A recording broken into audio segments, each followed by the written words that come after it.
Baik, Assalamualaikum warahmatullahi wabarakatuh. Salam sehat, salam sejahtera untuk kita semuanya. Om Swastiastu, Namo Buddhaya, salam kebajikan, rahayu, rahayu, rahayu. Baik, anak-anak, ini adalah pertemuan pertama kita dalam proses pembelajaran pendidikan agama Islam kelas 11 di SMK Setara Husada. Sebelum pelajaran dimulai, marilah kita berdoa menurut agama dan kepercayaan kita masing-masing. Berdoa di persilakan. Cukup, terima kasih. Apa kabar anak semuanya? Sehat selalu? Di masa pandemi ini tetap ikuti aturan protokol kesehatan, yaitu dengan seringlah mencuci tangan, menggunakan masker, dan menjaga jarak dari kerumunan. Baik, di pertemuan pertama ini Bapak akan menjelaskan terkait dengan kontrak belajar pertama. Syarat minimal peserta didik dinyatakan tuntas untuk materi pendidikan agama Islam. Itu ada tiga. Yang pertama adalah keaktifan. Dalam setiap kegiatan daring, siswa aktif dalam merespon setiap pesan pembelajaran yang disampaikan oleh pendidik. Itu poinnya 15%. Kemudian tugas, peserta didik mengerjakan tugas-tugas yang diberikan oleh pendidik nanti akan diakumulasikan dalam nilai akhir, poinnya 25%. Dan yang ketiga adalah PTS, PAS atau PAT, penilaian peserta didik mengikuti dan mendapat nilai tuntas dalam penilaian tengah semester, penilaian akhir semester, dan penilaian akhir tahun. Itu bobotnya 75%. Baik, tanpa membaca data, kita akan memasuki materi yang pertama, yaitu materi menjadi muslim yang taat, kompetitif, dan beretos kerja unggul. Ada 3 materi di sini. Yang pertama yaitu Quran Surat An-Nisa ayat 59 tentang menjadi pribadi muslim yang taat. Materi yang kedua nanti adalah Quran Surat Al-Ma'idah ayat 48 tentang kompetisi dalam kebaikan. Dan yang ketiga adalah Quran Surat At-Taubah ayat 105 tentang etos kerja yang unggul. Ada 3 proses pembelajaran yang akan kita lalui bersama. Yang pertama itu mendengarkan bersama-sama. Yang kedua menirukan bacaan. Dan yang ketiga membaca arti serta memahami penjelasan.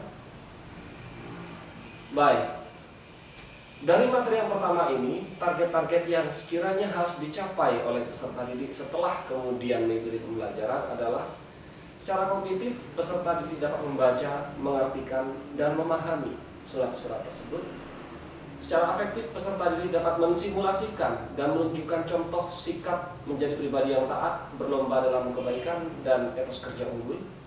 Secara psikomotor, peserta didik dapat mengaplikasikan dan membiasakan perilaku taat, berlomba dalam kebaikan, dan etos kerja unggul dalam kehidupan sehari-hari. Sebagai karakter, peserta didik berperilaku taat, berlomba dalam kebaikan, dan memiliki etos kerja yang unggul. Sekarang kita mulai dari materi yang pertama, mendengarkan Quran Surat An-Nisa ayat 59. A'udzu billahi minasy syaithanir rajim. Bismillahirrahmanirrahim. Ya ayyuhalladzina amanu athi'ullaha wa athi'ur rasul wa ulil amri minkum.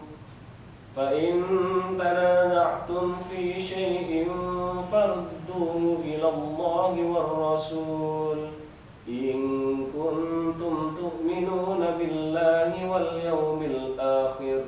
Dzalika khairun wa ahsanu ta'wila. Sekali lagi akan saya bacakan Quran Surat An-Nisa ayat 59. Bismillahirrahmanirrahim. Diperhatikan. Ya ayyuhalladzina amanu athi'ullaha wa athi'ur rasul wa ulil amri minkum.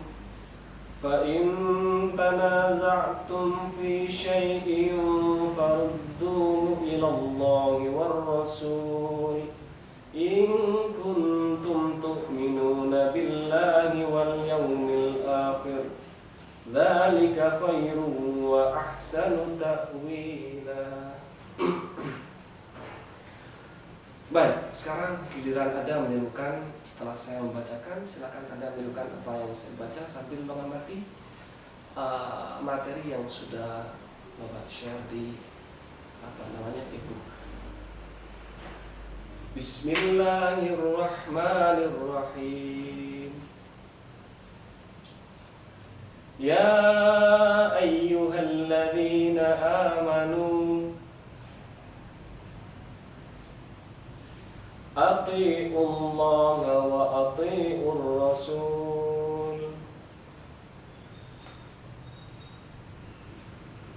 wa ulil amri minkum fa in tanaza'tum fi syai'in farudduhu ila Allahi war rasul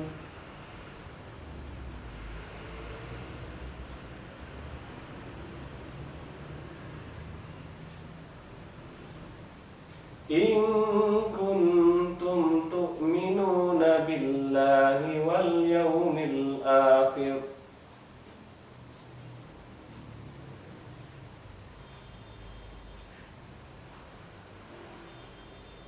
dzalika khairu wa ahsanu ta'wila.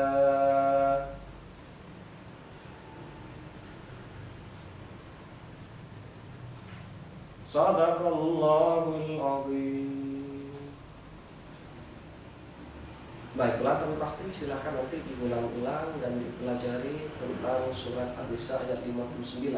Dicoba dan selalu dicoba untuk membaca surat An-Nisa tersebut ya, membiasakan membaca.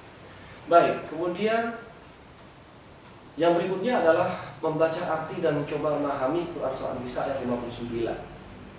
Artinya, wahai orang-orang yang beriman, taatilah Allah dan taatilah Rasul dan ulil amri di antara kamu. Kemudian, jika kamu berbeda pendapat tentang sesuatu, maka kembalilah kepada Allah dan Rasul.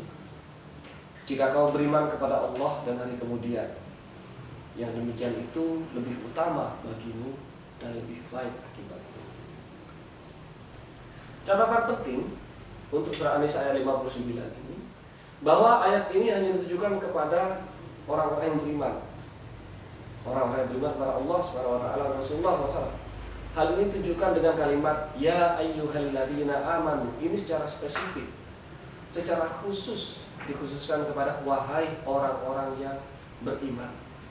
Ada banyak sekali nas yang kemudian menggambarkan secara umum ya ayyuhan nas, umpamanya wahai para manusia gitu ya.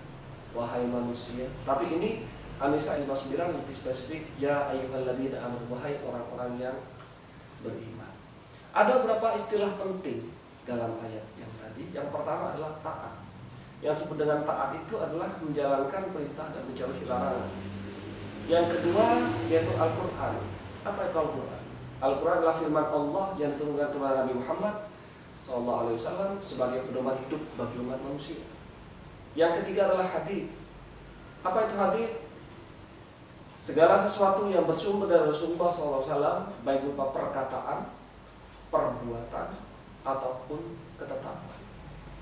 Dan yang keempat yaitu ulil amri. Ulil amri itu adalah pemimpin yang diberikan kepercayaan untuk memimpin suatu kelompok, golongan, bangsa, atau negara. Ada dua ketaatan yang dimaksudkan dalam ayat ini. Yang pertama yaitu taat kepada Allah dan Rasulullah SAW. Taat kepada Allah dan Rasulullah berarti menjalankan perintah Allah yang telah dijelaskan detailnya oleh Rasulullah serta menjauhi semua larangannya. Taat kepada ulil amri itu berarti menaati semua perintah dan menjauhi semua larangan yang diberikan oleh orang yang percaya untuk memimpin, baik di keluarga, masyarakat, sekolah, dan negara. Contoh sederhana taat kepada Allah Subhanahu wa taala dan Rasulullah SAW yaitu menjalankan ibadah wajib, sunnah, serta menjauhi hal-hal yang menimbulkan dosa. Taat kepada ulil amri kalau kemudian itu terkait yang ada di rumah, ya berarti mematuhi apapun yang diperintahkan oleh orang tua selama itu bukan perbuatan dosa. Ketika di sekolah, menaati peraturan-peraturan yang ada di sekolah. Di masyarakat, menaati peraturan-peraturan yang ada di masyarakat. Sebagai warga negara yang baik dan benar, kita harus taat terhadap aturan-aturan negara. Mungkin itu saja yang bisa Bapak sampaikan terkait dengan penjelasan materi pertama Quran Surat An-Nisa ayat 59 ini. Semoga bermanfaat. Sampai ketemu di pertemuan berikutnya. Wabillahi taufiq wal hidayah. Wassalamualaikum warahmatullahi wabarakatuh.